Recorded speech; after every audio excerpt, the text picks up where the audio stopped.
Hai guys, perkenalkan saya Novela Sari, Saya Zulfa Wahyuningsih. saya Eka Agustina Jarwati. Kami dari kelompok akuntansi pemerintah. Di sini kami akan menjabarkan materi akuntansi aset lancar. Stay tune ya guys.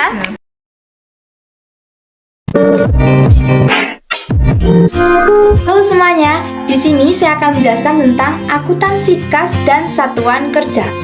Akuntansi kas dan satuan kerja ini mencakup beberapa submateri. Di antaranya adalah klasifikasi kas dan setara kas. Menurut BCAP nomor 1 tentang penyajian laporan keuangan, kas adalah uang tunai dan simpanan saldo di bank yang setiap saat dapat digunakan untuk membiayai kegiatan pemerintah daerah yang likuid, siap dijabarkan atau dicairkan menjadi kas, serta bebas dari perubahan yang signifikan. Klasifikasi kas secara kas ini terdapat 4 sub-sub materi. Pertama adalah kas pemerintah dalam pengelolaan Bendahara Umum Negara atau BUN. Bendahara Umum Negara atau BUN biasa sering disebut dengan Menteri Keuangan yang bertugas untuk menguasai uang negara sesuai dengan peraturan perundang-undangan. Kas pelayanan pembendaharaan negara ini meliputi 2 hal, yaitu rekening penerimaan dan rekening pengeluaran pada bank umum atau resepsi. Yang kedua adalah kas pemerintah daerah. Uang daerah adalah uang yang dikuasai oleh Bendahara Umum Daerah atau BUD, berupa rupiah dan valuta asing. Pengelola kas pemerintah daerah ini dibagi menjadi 3, yaitu Bendahara Umum Daerah sebagai Kepala Satuan Kerja Pengelolaan Keuangan Daerah atau yang sering kita sebut dengan SKPD. Yang kedua adalah Bendahara Penerimaan. Ketiga, Bendahara Pengeluaran.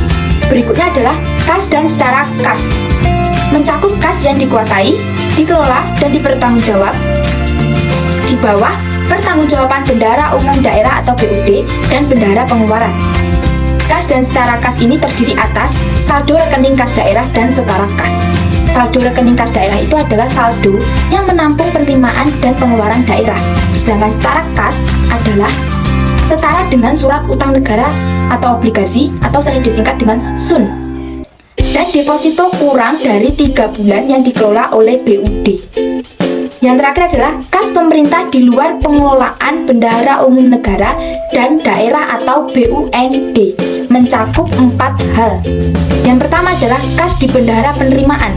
Apabila Bendahara Penerimaan bukan bagian dari Bendahara Umum Negara, termasuk kas di Bendahara Pengeluaran. Juga apabila Bendahara Pengeluaran bukan bagian dari Bendahara Umum Negara.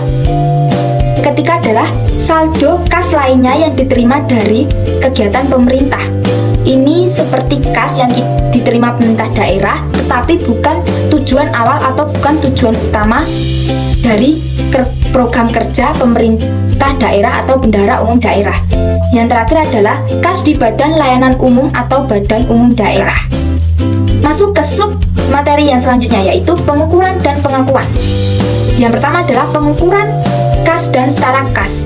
Pengukuran kas dan setara kas ini diukur sebesar nilai nominal, artinya sebesar nilai rupiah.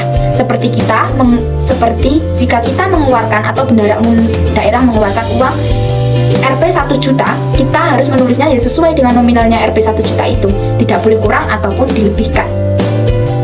Lalu bagaimana jika terdapat kas dalam bentuk yang bukan rupiah seperti valuta asing? Kas yang berbentuk valuta asing akan dicairkan atau dikonversi menjadi rupiah melalui kurs tengah bank sentral pada akhir neraca atau pada pelaporan akhir periode akuntansi. Yang kedua adalah pengakuan kas dan setara kas. Pengakuan kas dan setara kas ini diakui saat 1. Potensi manfaat ekonomi masa depan diperoleh oleh pemerintah daerah dan mempunyai nilai atau biaya yang dapat diakui atau diukur secara andal.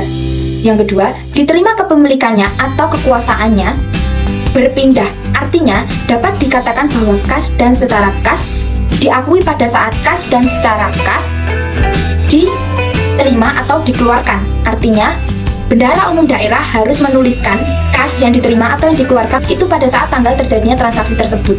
Jadi pada saat terjadi baru dicatat. bertemu lagi dengan saya. Pada kesempatan kali ini saya akan membahas mengenai akuntansi kas satuan kerja. Poin yang kita bahas mengenai akuntansi kas dan setara kas dan juga akuntansi saldo kas.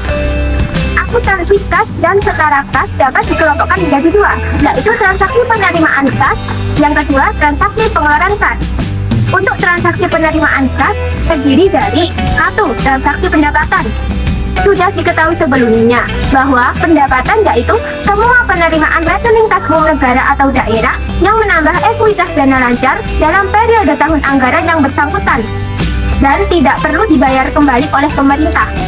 Yang kedua, transaksi penerimaan pembiayaan.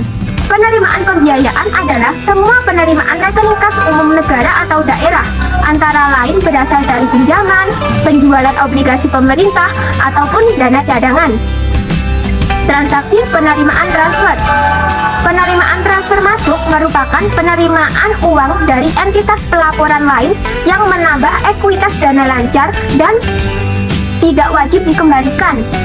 Untuk poin terakhir yaitu transaksi penerimaan lainnya atau non-anggaran. Penerimaan negara atau daerah lainnya adalah penerimaan kas yang tidak mempengaruhi pendapatan, penerimaan pembiayaan, dan penerimaan transfer pemerintah berupa penerimaan perhitungan pihak ketiga. Untuk poin kedua ada transaksi pengeluaran kas.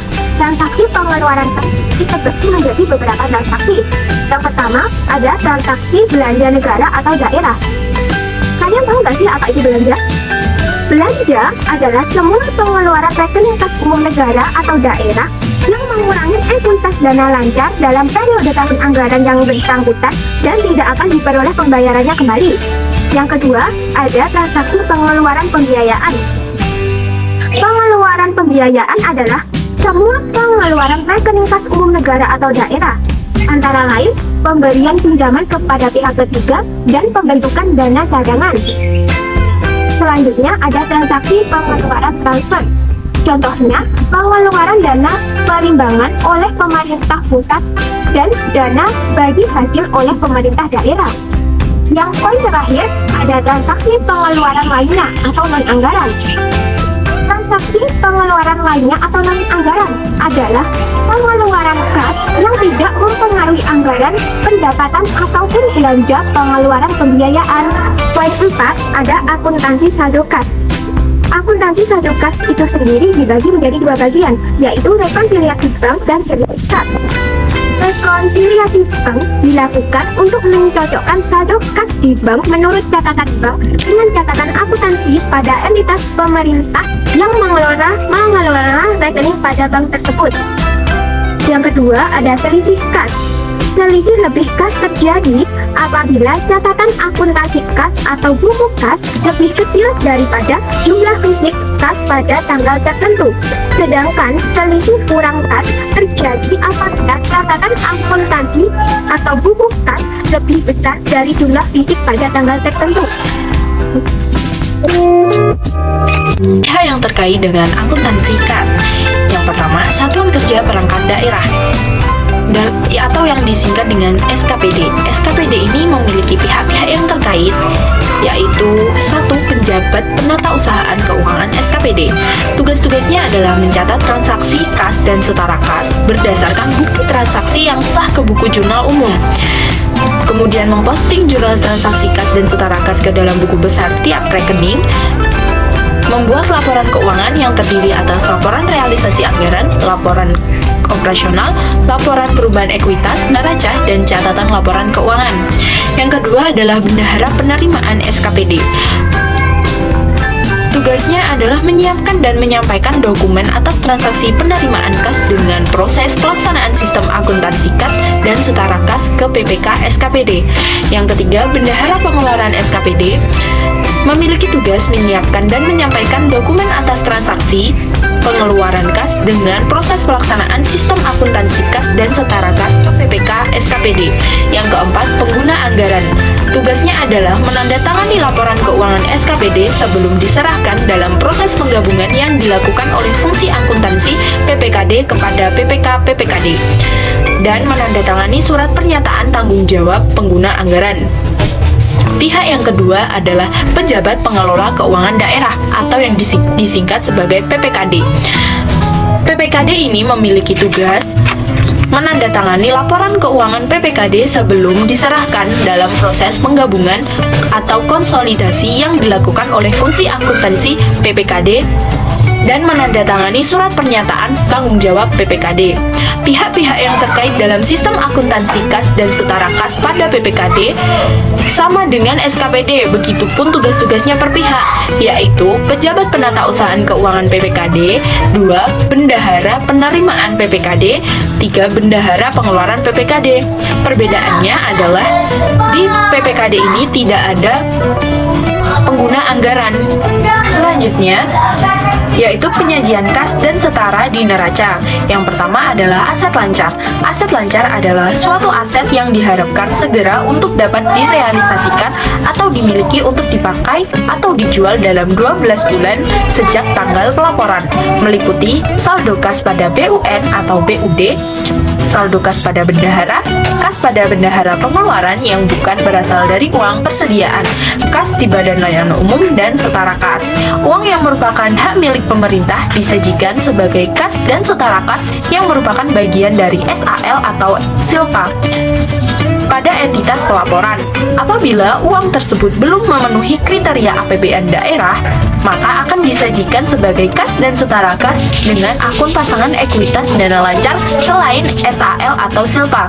Saldo kas dan setara kas harus disajikan dalam neraca dan laporan arus kas. Selanjutnya, aset non-lancar. Uang yang disajikan pada aset non-lancar merupakan uang yang tidak memenuhi definisi aset lancar. Uang tersebut diklasifikasikan dalam kelompok aset non-lancar sehingga disajikan secara terpisah dari saldo kas dan setara kas pada aset lancar. Penyajiannya tergantung pada 3 kriteria, yaitu merupakan hak pemerintah, dicadangkan untuk tujuan tertentu, dan dibatasi penggunaannya. Berikutnya adalah contoh format penyajian uang dalam neraca pada kelompok aset lancar dan aset non-lancar. Yang pertama yaitu neraca pemerintah pusat per 31 Desember 2017 dan 2018. Dapat dilihat di samping saya ini. N-nya adalah aset. Yang meliputi aset lancar, investasi jangka panjang, aset tetap, dan aset lainnya. Aset lancar memiliki beberapa akun, yaitu kas dan setara kas, di mana akunnya adalah kas di Bank Indonesia, kas di kantor pelayanan perbendaharaan negara, kas di bendahara pengeluaran, kas di bendahara penerimaan, kas di badan layanan umum, kas lainnya, dan setara kas. Kemudian ada investasi jangka pendek, piutang, dan persediaan.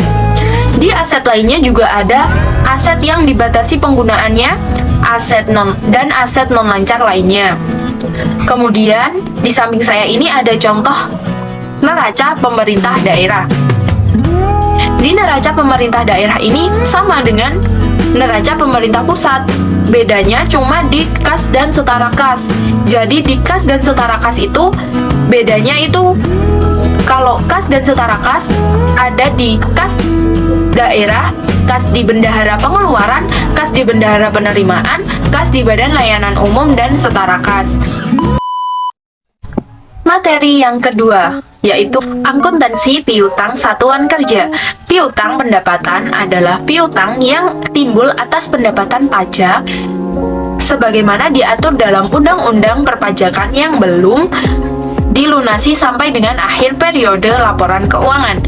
Yang pertama yaitu piutang pendapatan penerimaan pusat, meliputi poin A, pajak dalam negeri. Pajak dalam negeri ini memiliki beberapa poin, yaitu poin pertama, pajak penghasilan migas. Pajak penghasilan migas adalah pajak yang dikenakan kepada kegiatan di bidang minyak bumi dan gas alam yang harus mendapatkan izin dari Pertamina. Poin kedua adalah pajak pertambahan nilai dan pajak penjualan atas barang mewah. Jadi pajak ini dikenakan pada transaksi penyerahan barang atau pengenaan pajak pertambahan nilai yang dibebankan kepada konsumen. Poin selanjutnya yaitu cukai atas barang kena pajak. barang tertentu yang mempunyai sifat dan karakteristik yang ditentukan yang disebut barang kena cukai. Poin selanjutnya yaitu pajak bumi dan bangunan. Pajak ini dikenakan pada objek, contohnya bumi, tanah, ataupun bangunan. Poin yang selanjutnya, pajak penghasilan non-migas, contohnya seperti penghasilan dari pekerjaan seperti gaji, honorer, atau penghasilan lainnya. Kemudian penghasilan dari usaha dan kegiatan, penghasilan dari modal, dan penghasilan dari pembebasan utang atau hadiah. Poin selanjutnya yaitu pajak lainnya. Pajak lainnya ini merupakan pajak yang dikenakan atas dokumen dari bea materai. Dokumen yang dikenakan bea materai yaitu surat perjanjian, akta-akta notaris, akta-akta yang dibuat oleh pejabat pembuat akta tanah, dan surat berharga lainnya. Poin B yaitu pajak perdagangan internasional, yaitu semua penerimaan negara yang berasal dari pendapatan. Yang pertama yaitu bea masuk, yaitu penerimaan yang berasal dari pembayaran bea masuk oleh importir. Yang kedua yaitu pajak ekspor. Pajak ekspor ini merupakan penerimaan sebagai hasil pungutan pajak yang dikenakan atas ekspor beberapa komoditi tertentu. 2. Piutang atas penerimaan negara bukan pajak adalah semua penerimaan pemerintah pusat yang diterima dalam bentuk pendapatan sumber daya alam, meliputi poin A, penerimaan sumber daya alam. Penerimaan ini meliputi minyak gas dan minyak bumi. Penerimaan pemerintah dari sektor minyak bumi dan gas alam. Kemudian penerimaan sumber daya alam lainnya. Contohnya penerimaan sektor kehutanan, pertambangan, umum, dan perikanan. Poin B, bagian pemerintah atas laba BUMN. Jadi bagian ini merupakan imbalan kepada pemerintah pusat selaku pemegang saham BUMN. Poin C, surplus Bank Indonesia merupakan jumlah surplus dari hasil kegiatan Bank Indonesia setelah dikurangi jumlah tertentu 30% yang ditujukan untuk dana cadangan umum sebagai penambahan modal sehingga rasio jumlah modal mencapai 10% terhadap total kewajiban moneter Bank Indonesia. Selanjutnya, poin D, penerimaan negara bukan pajak lainnya, meliputi 1. Penerimaan bersifat umum, yaitu yang tidak berkaitan dengan tugas-tugas kementerian atau lembaga. Contohnya penjualan barang-barang yang lebih atau rusak dan tidak dipakai. Kemudian ada penerimaan yang bersifat fungsional, adalah penerimaan PNB yang dihasilkan dari pelaksanaan tugas dan fungsi Satker khususnya dalam bidang pelayanan masyarakat. Contohnya seperti layanan SIM, layanan paspor, terus penerimaan uang nikah, talak, rujuk yang dihasilkan dari pemerintah. Selanjutnya poin E, pendapatan Badan Layanan Umum atau disingkat dengan BLU, merupakan PNB yang dipungut oleh instansi pemerintah atas produk layanan yang diberikan kepada masyarakat. Contohnya rumah sakit dan perguruan tinggi negeri. Sekian dari saya, selanjutnya akan dilanjutkan oleh rekan-rekan saya. Sekian, terima kasih. Pada kesempatan kali ini, saya akan membahas mengenai akuntansi piutang satuan kerja. Poin yang kita bahas adalah piutang pendapatan pemerintah daerah dan juga piutang retribusi daerah. Piutang pendapatan pemerintah sendiri meliputi hal-hal berikut. 1. Ada piutang pajak daerah tingkat 1 atau provinsi. Tahukah kamu apakah itu pajak daerah? Pajak daerah adalah kontribusi wajib pajak kepada pemerintah daerah oleh orang pribadi atau badan yang bersifat memaksa berdasarkan undang-undang dengan tidak mendapatkan imbalan secara langsung dan digunakan untuk keperluan daerah untuk sebesar-besarnya kemakmuran rakyat. Jenis-jenis pajak provinsi sendiri dapat dikelompokkan menjadi beberapa kelompok, antara lain 1. Pajak kendaraan bermotor dan pajak kendaraan di atas air memiliki tarif sebesar 5%. Bea balik nama kendaraan bermotor atau BBNKB sebesar 5%. Yang ketiga, ada pajak bahan bakar kendaraan bermotor atau PBBKB sebesar 5%.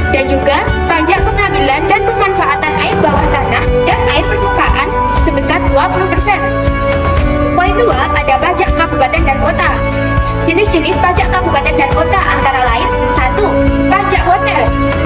Pajak hotel meliputi pajak atas pelayanan yang disediakan oleh hotel atau fasilitas penyediaan jasa penginapan atau peristirahatan dengan tarif sebesar 10%.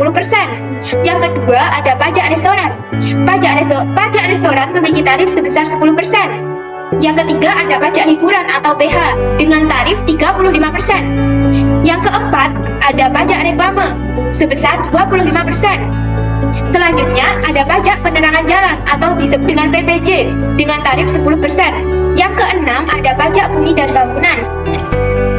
Berdasarkan pasal 41 Undang-Undang HKPD atau Hubungan Keuangan antara Pemerintah Pusat dan Daerah Nomor 1 Tahun 2022, tarif PBB maksimal yaitu 0,5%. Utang retribusi daerah. Kalian tahu nggak sih apa itu retribusi daerah? Retribusi daerah yaitu pungutan daerah sebagai pembayaran atas jasa atau pemberian izin tertentu yang khusus disediakan dan diberikan oleh pemerintah daerah untuk kepentingan orang pribadi atau badan. Jenis-jenis retribusi daerah antara lain: 1. Jasa umum. Jasa umum adalah jasa yang disediakan atau diberikan oleh pemerintah daerah untuk tujuan kepentingan atau kemanfaatan umum serta dapat dinikmati oleh orang pribadi atau badan. Contohnya, pencetakan kartu tanda penduduk atau KTP. Yang kedua, pajak parkir. Pajak parkir adalah atas penyelenggaraan tempat parkir di luar jalan, baik yang disediakan berkaitan dengan pokok usaha maupun yang disediakan sebagai suatu usaha. Yang ketiga, ada piutang lain-lain atau PAD yang sah. Piutang lain-lain PAD yang sah terdiri atas: 1. Hasil penjualan kekayaan daerah yang tidak dapat dipisahkan. Yang kedua, ada jasa giro. Yang ketiga, ada pendapatan bunga.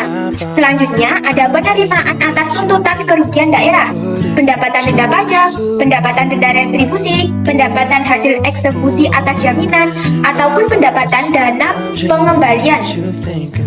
Yang keempat, ada piutang hasil pengelolaan kekayaan yang dipisahkan. Salah satu sumber pendapatan asli daerah adalah hasil pengelolaan kekayaan daerah yang dipisahkan, terdiri atas bagian laba badan usaha milik daerah dan hasil kerja sama dengan pihak ketiga. Yang kelima adalah piutang transfer atau dana perimbangan, merupakan sumber pendapatan daerah yang diperoleh berdasarkan pengalokasian APBN yang ditujukan untuk mendukung pencapaian fungsi dan kewenangan pemerintah daerah untuk mencapai dan menyelenggarakan pemberian otonomi daerah. Dana perimbangan ini dibagi menjadi 3, yaitu pendapatan dari pajak, dana alokasi umum, dan dana alokasi khusus. Yang pertama adalah pendapatan dari pajak, dibagi menjadi 3. Yang pertama adalah bagian daerah dari penerimaan pajak bumi dan bangunan sebesar 10% untuk pemerintah pusat dan 20% untuk pemerintah daerah. Yang kedua, penerimaan pajak dari penghasilan atau PPH. Yang terakhir adalah penerimaan pendapatan dari sumber daya alam. Selanjutnya, dana alokasi umum atau DAU merupakan dana yang bersumber dari APBN yang dialokasikan untuk pemerataan kemampuan keuangan antar daerah untuk membiayai kebutuhan pengeluaran dalam rangka pelaksanaan desentralisasi. DAU dialokasikan untuk daerah, provinsi, dan daerah, kabupaten atau kota. Besarnya DAU ini ditetapkan setiap tahun anggaran sebanyak atau sebesar 26% dari penerimaan dalam negeri yang berasal dari pajak dan bukan pajak pada APBN setelah dikurangi dengan penerimaan negara yang dibagi hasilkan kepada daerah. Yang terakhir adalah dana alokasi khusus atau DAK, merupakan jenis dana yang sudah dialokasikan dari APBN kepada daerah tertentu yang diajukan untuk membiayai kebutuhan khusus dengan memperhatikan tersedianya dana dari APBN atau anggaran pendapatan belanja negara. Masuk ke subbab yang terakhir dari akuntansi piutang satuan kerja, yaitu A. Pengakuan piutang pemerintah. 1. Piutang dapat diakui pada saat telah diterbitkannya dokumen yang sah berupa surat ketetapan, telah diterbitkan surat penagihan, dan sampai periode akuntansi yang belum dilunasi. Yang kedua, transaksi yang menimbulkan hak untuk menagih meliputi transaksi pungutan, contoh piutang, pajak, dan retribusi. Kedua, transaksi peringatan, contoh adalah pemberian pinjaman. Yang ketiga, transaksi pungutan transfer. Yang terakhir, transaksi tuntutan atas kerugian. B. Pengukuran piutang pemerintah. 1. Piutang pendapatan diukur sebesar nilai yang belum dilunasi. Kedua, piutang pemberian pinjaman diukur sebesar kas yang telah dikeluarkan oleh pemerintah daerah. Yang ketiga, piutang penjualan diukur berdasarkan perjanjian penjualan. Keempat, piutang yang timbul karena kemitraan diatur berdasarkan ketentuan-ketentuan.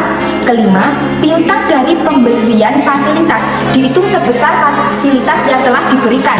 Keenam, piutang transfer dihitung sebesar nilai yang belum diterima. Yang terakhir, piutang ganti rugi diukur sebesar nilai yang akan ditagih. C. Penyajian dalam neraca dan catatan atas laporan keuangan pemerintah daerah atau CALK. 1. Penyajian akun piutang pemerintah daerah dalam neraca masuk dalam kelompok aset lancar. 2. Pengungkapan akun piutang pemerintah daerah dalam catatan atas laporan keuangan atau CALK meliputi A. Kebijakan akuntansi yang digunakan untuk pengukuran piutang. B. Penjelasan lebih lanjut piutang khususnya yang terkait dan kualifikasi piutang pemerintah. C. Kebijakan dalam menentukan penyisian piutang yang diperkirakan tidak dapat ditagih pada setiap akhir periode akuntansi. Itu tadi video penjelasan dari kelompok kami. Burung dara, burung cendrawasih. Cari dulu di Papua. Cukup sekian dan terima kasih. Semoga bermanfaat untuk semua. Bye-bye.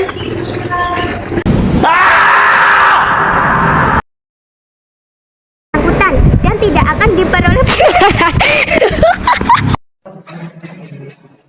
akuntansi kas dan setara kas ke PPK SKPD. Bendahara